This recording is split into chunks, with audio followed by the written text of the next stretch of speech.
Mesdames, Messieurs, bonjour et bienvenue à suivre cette émission Santé pour tous. Santé pour tous, une émission qui aborde principalement les questions liées à notre santé, comment faire face à ces problèmes liés à la santé, comment également se protéger contre tout danger qui peut nous entraîner peut-être vers la mort, qui peut nous entraîner vers la malformation. Mesdames et messieurs, aujourd'hui, on a prévu pour vous un sujet spécial et ce sujet sera peut-être bénéfique, si pas à tout le monde, mais beaucoup plus à toutes les femmes allaitantes, à toutes les femmes en général, parce que aujourd'hui, on parle des soins particuliers, appropriés aux nouveau-nés juste dès leur naissance, donc à la maison. Et aujourd'hui, on sera avec une spécialiste, une sage-femme qui va en tout cas nous en parler en long et en large. Mesdames et messieurs, avant que je vous présente notre invité spécial sur ce plateau de Grand Kivu Ressources, je vous propose d'abord de suivre cette transition et juste après, je reviens pour vous présenter notre invité du jour.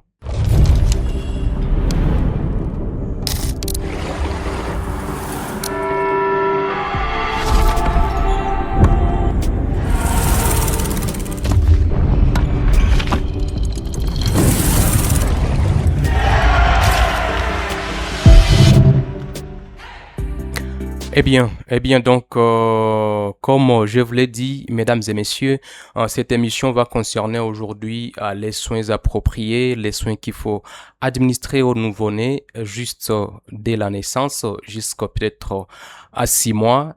Et beaucoup de femmes oublient qu'est-ce qu'ils peuvent faire, qu'est-ce qu'elles pensent faire, comment elles pensent prendre soin de leurs enfants. Aujourd'hui, on aura des questions, des réponses à vos questions, chères dames. Alors, je vais devoir vous présenter notre invitée qui n'est tout autre que Madame Perle Birahi. Bonjour Madame et bienvenue. Bonjour, messieurs les journalistes. C'est comment c'est quoi Chadine. Non, non, c'est Perle Biraille. Voilà, merci beaucoup. Nous avons donc un plaisir de vous recevoir sur ce plateau d'écran qui vous ressource. Vous êtes sage-femme, membre aussi de la corporation des sages-femmes en ville de Goma. Et aujourd'hui, tout à pima ko aborder ICG, qui peut-être Bamingi Banaïsa Abouaka, qui peut-être beaucoup de femmes ne savent vraiment pas comment elles peuvent se comporter face aux dangers que courent leurs enfants, par exemple. Et avant d'y aller, on va comprendre les contextes et savoir quels soins appropriés pour un nouveau-né dès la naissance jusqu'à 6 mois. Repose sur des principes fondamentaux visant à assurer sa survie, sa croissance et son épanouissement émotionnel.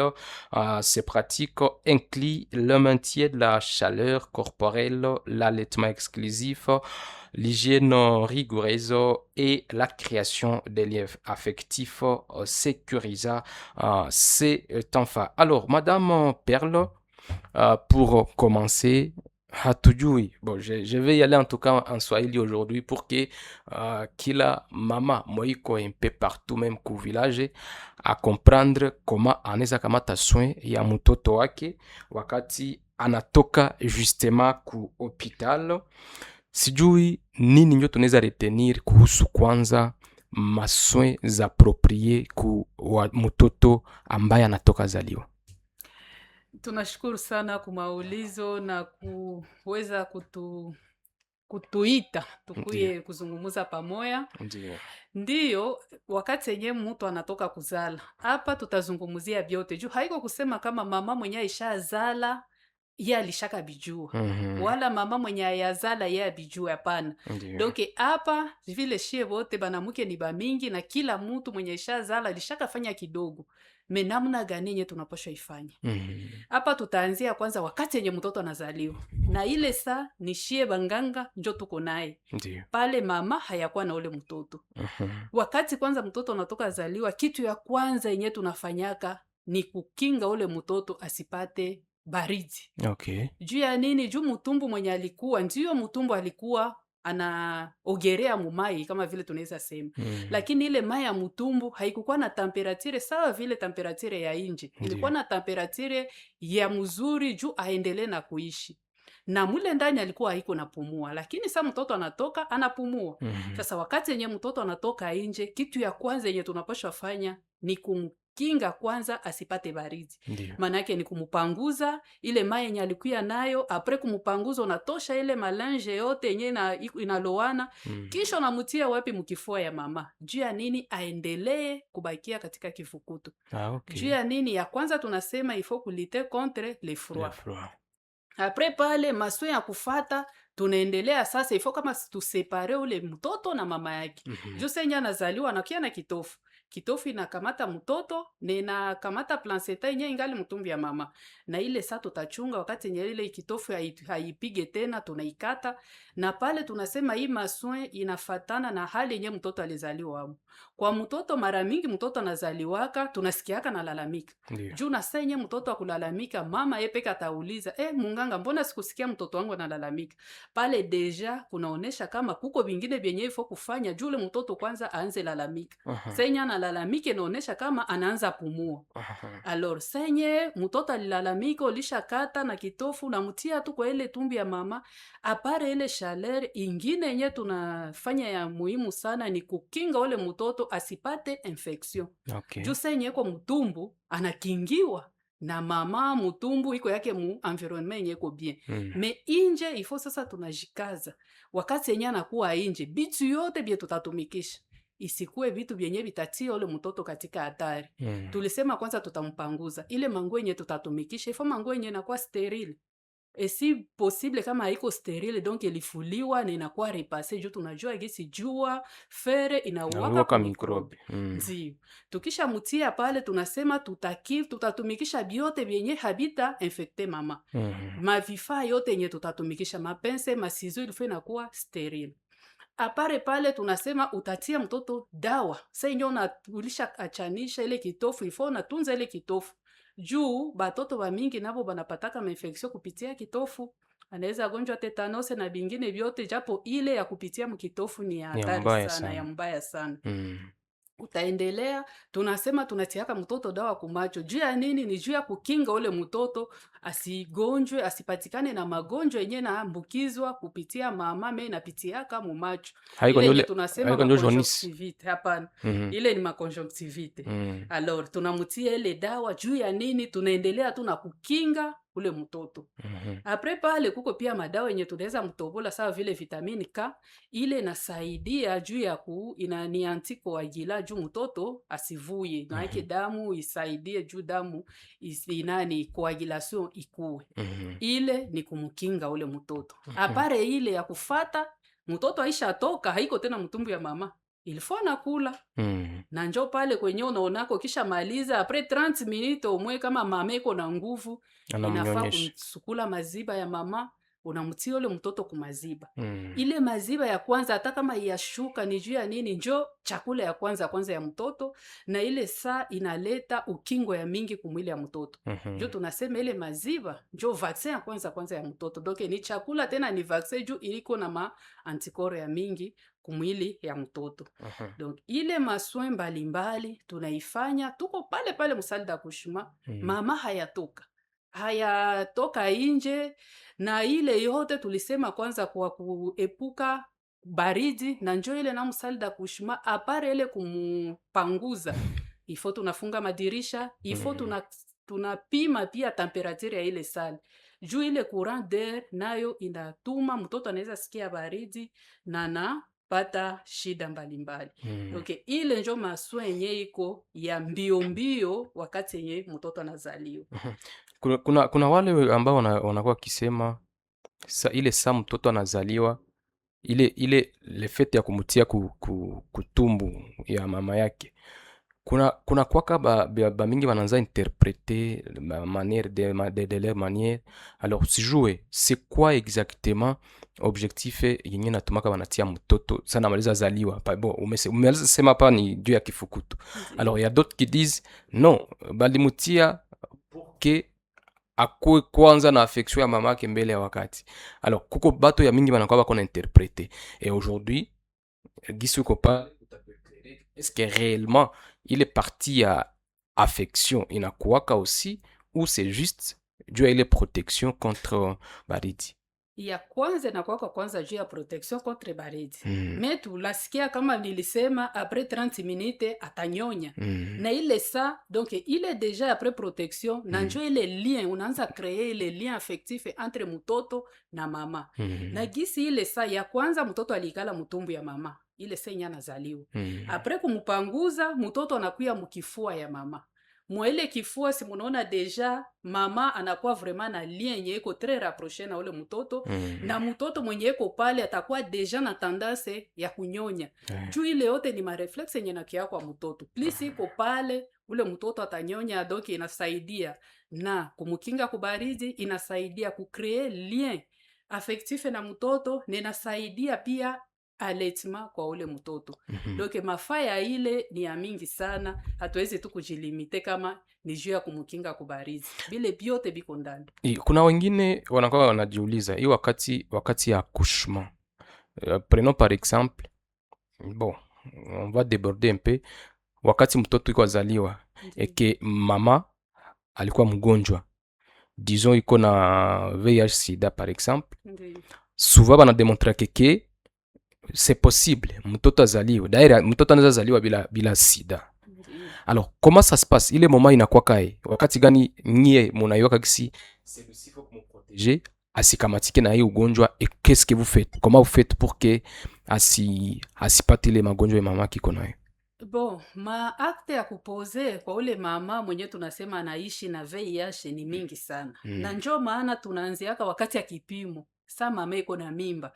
Wakati mama anakuya kwa kipimo ya mimba, tunakuwa kwanza unamsensibilize juu aweze kufanya ile test, tuweze kuyua stati serologique yake. Juu ya nini? Juu ile wakati yenyewe unaijua na unayua namna gani tunaanza kinga mtoto na angali mtumbi ya mama.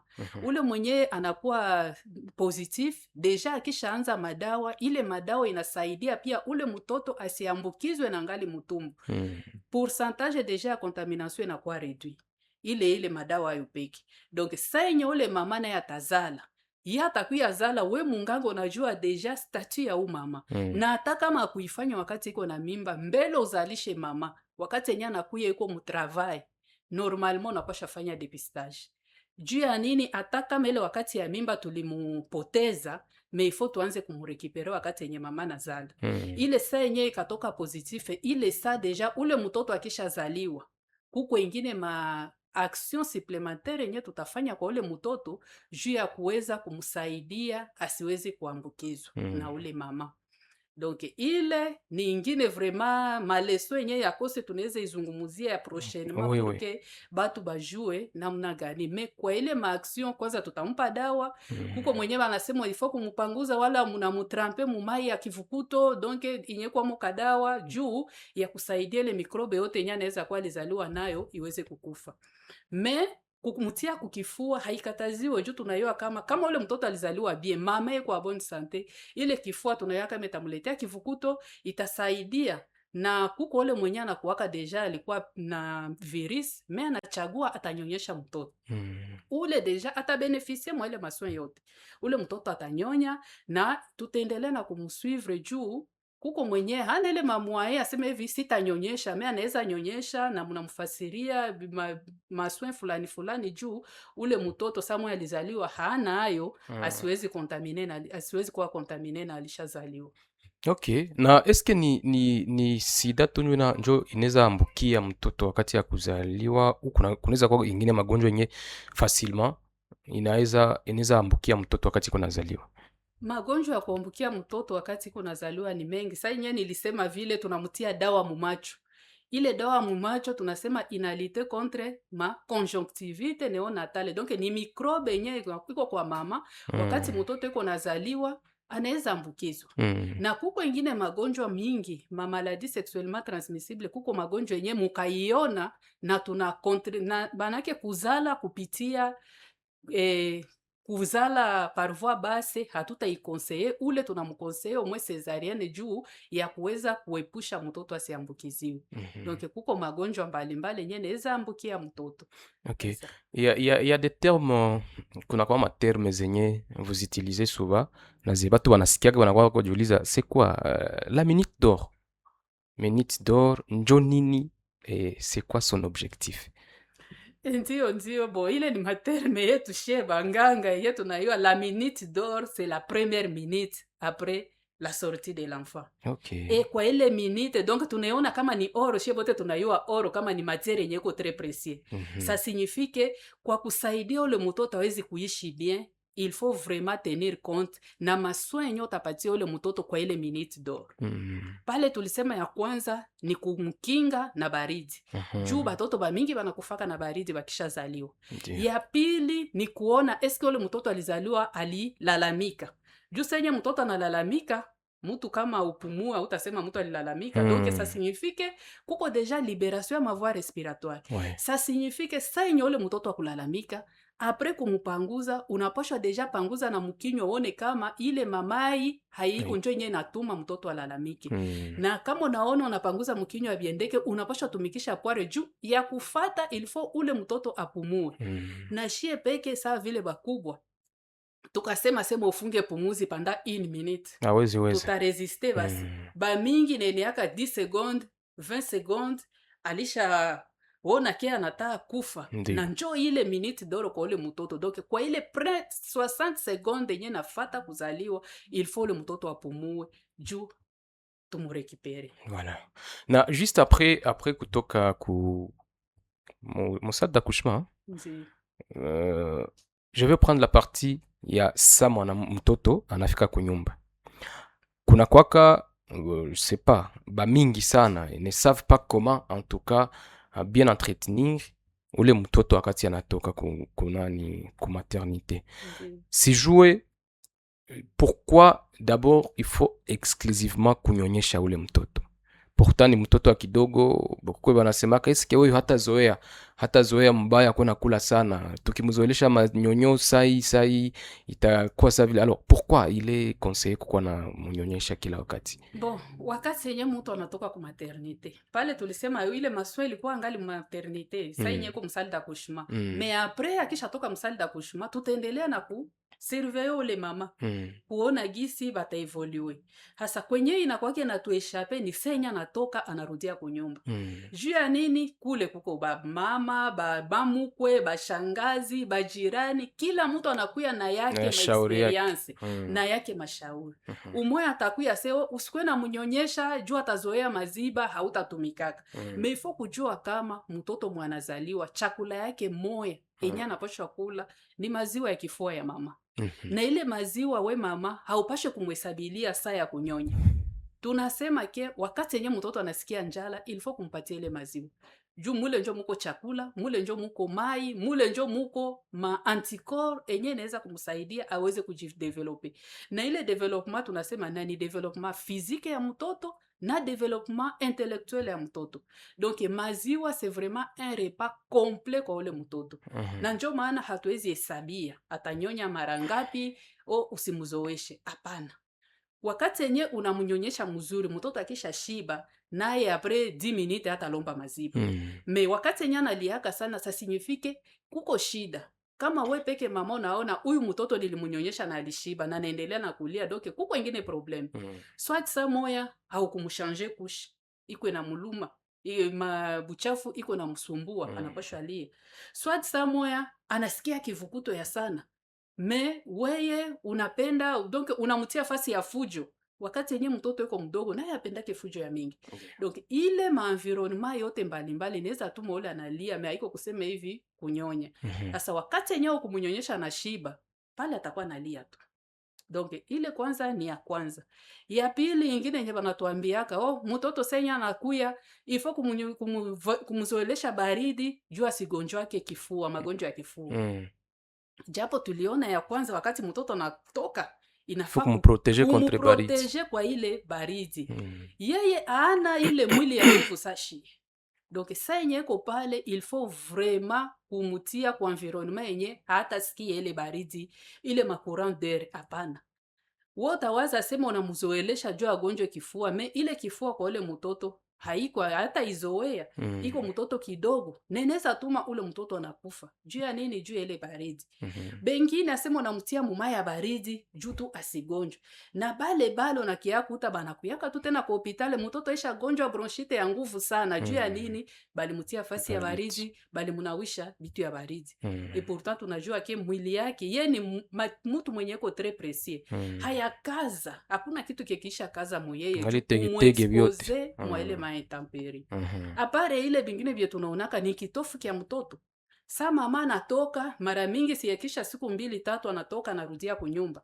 Kitofu kia mtoto kitakuwa hakiyakatika. Na ataka metakuwa yakatika, isha katika samoya ile kilonda hakiyafunga. Bata kuambia ukwe na mtia mate, ukwe na mtia hiki na hiki, bile vyote ni vitu vya hatari kwa ule mtoto. Juu ya nini tulisema kwa hospitali biote bieshe tunatumikisha biko sterile. Juu mtoto asipate mainfection fulani. Wakati yenye unatia mate yako, mkinywa yetu mko mikrobe ya mingi sana. Ndiyo. Eske ule mtoto tuko tunaharibisha ile kitofu ya ule mtoto. Biote bie tutatia pale kisha mtoto atakia gonjwa na sema hivi ule mwalikamata au mtoto wangu Njo mwalimuloga. Ijapokuwa ni wewe peke njo haukuweza kumutunza mzuri. Tunasema mtoto iko na lazima ya kubakia fasi kwenye kuko kimya. Kama shie tuishazoea fujo, ule mtoto hayazoea fujo. Maana kuchumba ya mtoto haiko kusema hivyo njo vile musalo kila mwalikuya kila fujo mtoto akwenda ikala pale, hapana. Ifo kumtafutia fasi juu na musalo kila mgeni mwatakuya kila mtu iko na yake mikrobe. Me ule mtoto yeye iko njo mikrobe yenyewe anaweza kuwa anajua ni ile ya mama yake. Me ya bale bengine bote haijuu. Donc senya atakuwa contact nayo itatuma ule mtoto anagonjwa. Na njo ile tunasema kumupatia environment yenye iko ya mzuri kwa ule mtoto. Ifo kuepuka mamoshi, matumbako, ile yote itatuma ule mtoto anagonjwa wala anakuwa expose kuma bitu biko toksike, netaenda kudefavorize development ya ule mtoto. Donc ile mabitu mbalimbali ifo vraiment tukue tunaepuka. Na ingine yetu tunaweza ongeza.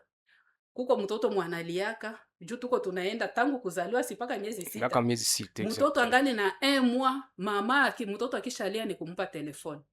Ile telefone haiko njo ita-remplacer. Tunasema ule mtoto kuna lazima na lien affectif yako. Mtoto mwenye mama yake anamubebaka. Senye mama yake haiko ule mtoto anajuaka. Anaweza lia mesa mama atakuya akamkamata tu anamsemesha kadogo mtoto ananyamaza. Haiko kusema aishazoea mikono, hapana. Mtoto aishazoea harufu ya mama yake, aishazoea sauti ya mama yake, na njoo ile saa iko ndeoro ya ile environnement jana hiyo yake wakati niko kwa huyu niko en sécurité. Me aba bengine si bajuu. Donc ile yote senyo unampa ile telefone haiko njo nyeta kuramplace. No unamuexpose kuingine onde. Juu tunasema ule mtoto kwa yeku komala mzuri, iko na lazima ile environnement physique. Ile interference ya batu, ya jamaa yake, itamsaidia. Ke kuanza mpatia telefone akwe nasikia mamiziki, na tunajua biko banatusensibilize, batu bebe banatumia kele machombo, masensibilisation iko napita huku na huku kutuonesha ke ata kwa shie bakubwa kukua en contact permanent avec telefone haiku ya mzuri. Na njo ule naye itatuma na development yake ya maselile ya manerone yake haitakuwa bien. Juu ya nini? Bile biote ni bitu byenye mtu alizaliwa, donc Mungu yeye peke alibiprevoir vile. Na njo maana wanatuambia ndio hata kama tunasema mpaka 6 mois, meshie tunapenda vraiment kujiokipe na mtoto wakati yenye angali mtumbu na 2 ans apres kuzaliwa yake. Njo yenye inasaidia ule mtu akomale mzuri na endelea kwa mtu mwenye iko responsable, iko developer, donc iko épanoui et consort.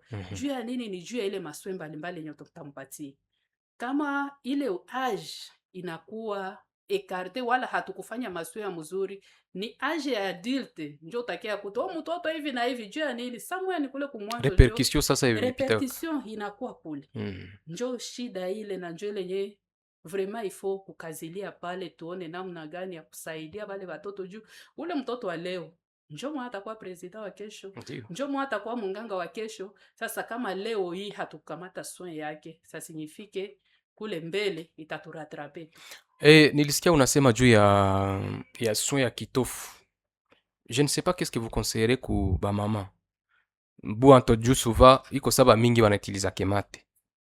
Ya d'autres benye banabambiaka ewan kama kitofu kama ishakuwa unafungia kwa muti par exemple. Tout ça. Alors si jouer conseil gani unaweza bapatia pour que basikuwe na kama ni boga kama ni panike juu ya kutiatia kila kitu kitofu ya mtoto. Ile mapratike yote mina waza tena tulisha ide conseil. Haiko mapratike ya mzuri. Juu tuliona gisi ile kitofu ni ouverture, donc ni porte d'entrée nyeko direct ya mamikrobe mbalimbali. Tulisema tena mate ya mama haiko sterile. Mukinywa munakuwaka toujours mamikrobe mbalimbali yenye inaweza tuma ina infecte ile kitofu. Wakati yenye uko mhospitali, mina waza ile kutunza kitofu inakuwaka ni kubanganga. Ndio. Sa yenye ulishatoka, munganga atakuonesha namna gani utaprendre soin ya ile kitofu. Haiko ya kwenda tia n'importe quoi. Ile muti yenye utafungia, mina waza banatuambiaka, jua nini banatuambiaka ifo kukwana nawa mikono saa yote. Meme si unamaliza nawa, meukishagusa tu fasi kidogo, sa signifike na hapa kuko mikrobe. Eske ile muti yenye atatia ni muti yenye iko sterile? Tukaitia kuona ku microscope, eske hatutakuta mikrobe kwayo? Itakuwa. Sa signifike tuko tunaexpose ule mtoto kwa hii. Wakati yenye kilonda akipone, wala kuna kwa probleme mbalimbali, banganga biko pale. Daere ile consultation hailipiwaki. Unarudiaka kuonesha seme hapana, dilizala, depuis nilizala mtoto kitofu kiko hivi. N'importe quand batakupa rendez-vous kwenye ulizaliwa batamupokea. Okay. Amweke kama ile dawa yenyewe ina necessite kuingia haiko, njo banaweza kupa ordonnance. Me ile mashauri ile munganga ataiona. Na ingine atena kuwaka tu inalomba tu bakurasire kama hapa haina probleme, itafungana mzuri. Me wakati yenyewe ulisikia ya huku na ya huku, njo inatumaka unaharibisha vitu yote na mtoto, unatuma mtoto anaanza gonjwa wala anapata magonjwa mbalimbali. Voilà. Nadhani ya kwamba wanasikia basikuwe na panike. En fait, kuna kuwaka wakati ye mtoto anadevelopake ma signes za fièvre, grippe. Alors, pour des jeunes mamans surtout, juu iko sabe banakwaka bashazala au fur et à mesure, banakwaka bako na expérience moya hivi, anayo je peux toucher ici, je peux faire ceci ou je peux pas faire ça. Alors, pour les jeunes mamans, aenjo banaweza jicomporter face à ile situation. Mtoto ana développé signes za fièvre par exemple, ana développé signes za grippe par exemple, pourtant aliki mtoto wa kidogo. Alors comment anaweza jicomporter? Vraiment tunashukuru sana. Kwa ile yenyewe unauliza pale, deja fievre inaonesha kama kuko shida kwa ule mtoto. Mina waza senye tulizungumuzia maswin, kuko kameme mafundisho mbalimbali yenye tulifo tupatie wa mama, wakati iko na mimba, wakati anatatoka ku maternite, juu ya kuendelea kufanya ile rele ya ile maswin kwa ule mtoto. Kuko maalama mbalimbali yenye, sta yenye we mama unaona kwa mtoto, ni alama za mubaya zenye ilifo kurudia mkituo kia afya. Madawa wala consultation ya kutelefone hatukwake tunaikonseye sana. Juu senyo unaona mutu, njo unayuwaka ni kitu gani. Kwa mtoto sa vile ule mwanazaliwa, kuko maalama mbalimbali yenye, sa yenye mama na iona, ifo anarudia mkituo ya afya. Juu mutu ajue, ile fievre inaweza tokana na shida mbalimbali, na mainfection mbalimbali. Mesenya atakuya, njo utayua. Sa vile kwa mtoto wote mwenye anamaliza zaliwa, mwenye anaenda, tunasema fievre ni alama yenye haiko ya bien. Apare ile kutonyonya, si tulisema kama chakula ya kwanza na chakula ya mtoto ni kunyonya. Senye mtoto na yule mtoto ananyonyaka, me anakatala maziba. Sa signifike kuko shida kwa ule mtoto. Ye ule mtoto asemake. Donc nishie bazazi, nishie bandugu, njo tunapaswa angalia ile masinya kisha imanifeste, tunayua wapi njo kwetu taenda. Kuko ule mwingine mtoto alikuwa iko analia sana. Kuko kulia ya normal na kuko kulia yenye haiko ya normal kwa mtoto.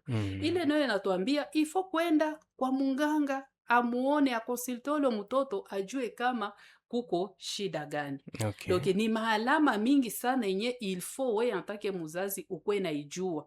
Me pale ukasema fievre ni kukonseye asema umupatie paracetamol.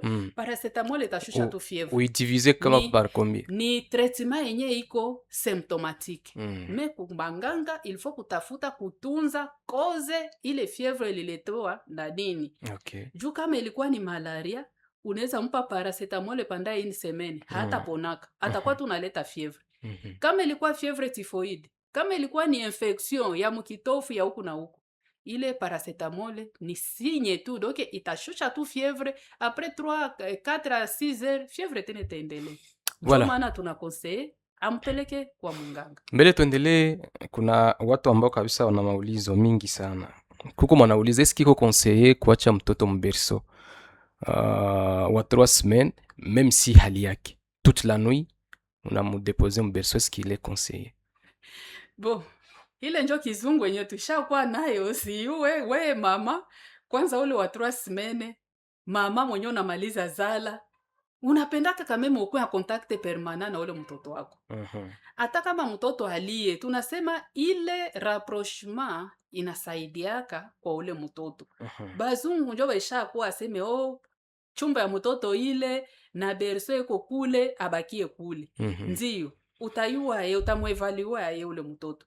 Anaweza kuwa wona waze vya seo limunani. Si ule mtoto anaweza jifunika paka musura na jietufe. Unalamuka mtoto aisha kufa. Ndio hata kama mtoto angali na 3 semaines me anabujaka kameme. Mikono yake. Asa na kule kuberso kwa utamutia akisha kuwa mbali. Vraiment personnellement. Il est des conseils.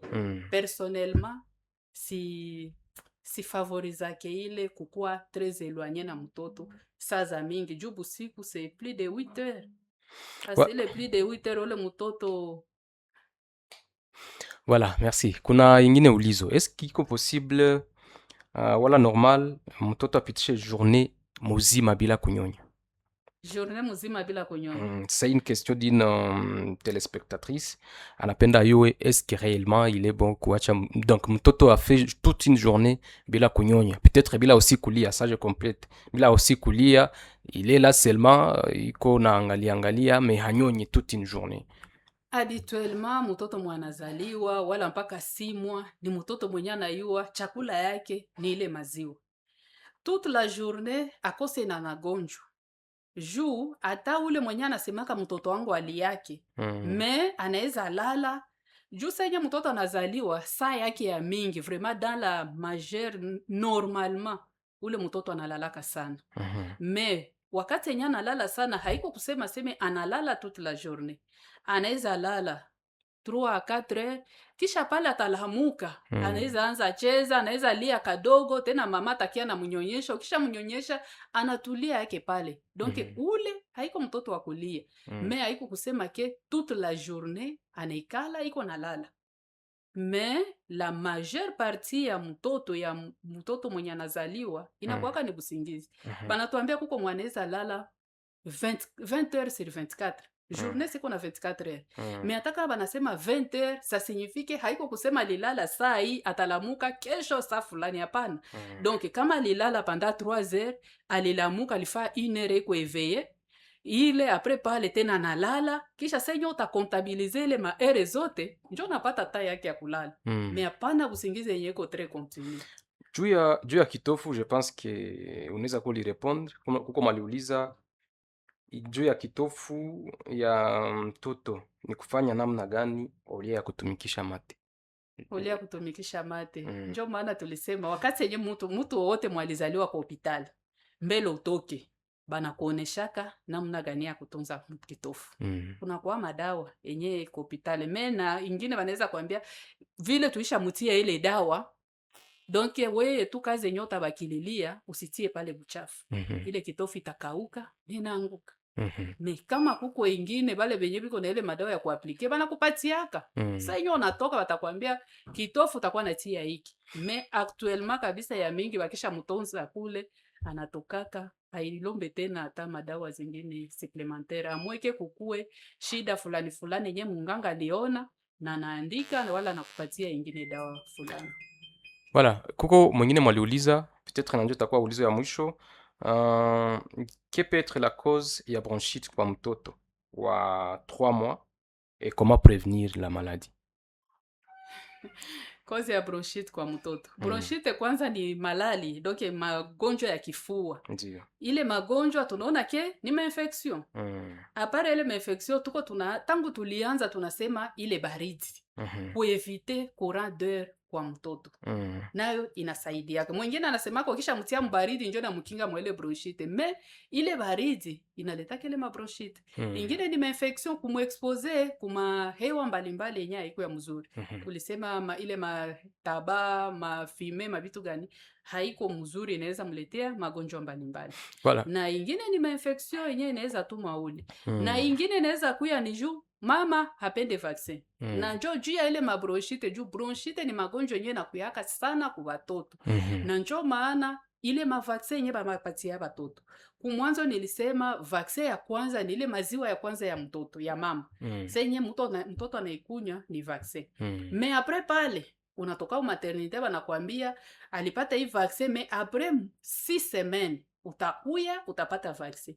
Mwa ile vaccine yenye banapatia mtoto ya kumugulu ile yenye tunayua shie bote na muleteaka homa, mule ndani kuko vaccine yenye iko contre ya ile mamikrobe yenye naletaka magonjwa ya kifua kwa mtoto. Donc nawe na tusilomba tukwe na respecter ile calendrier ya vaccine, tukwe na mukinga, tusikwe na muexpose au courant d'air, bile vyote vitasaidia mtoto asipate bronchite. Voilà, question ziko za mingi sana me wakati natupiga kisogo. Ulizo wa mwisho pour que tumalize, mtoto anapashwa kuwa changer combien de fois? Kushe banapaswa mshangaa combien de fois mjournée? Sawa, tunashukuru sana. Kukua changer, mtu unakuwaka changer, sa kitu kinachafuka. Donc hawezi sabilia mtoto. Kama likoyola, kama linyamba autant de fois, unapasha mchanger. Ile ulizo yote ni juu ya nini tunaanza kauza, tunaanza preferer ile mapampers, unaanza hesabia. Par semaine, il faut nitumikishe autant, unaogopa zisiishi. Isiishi.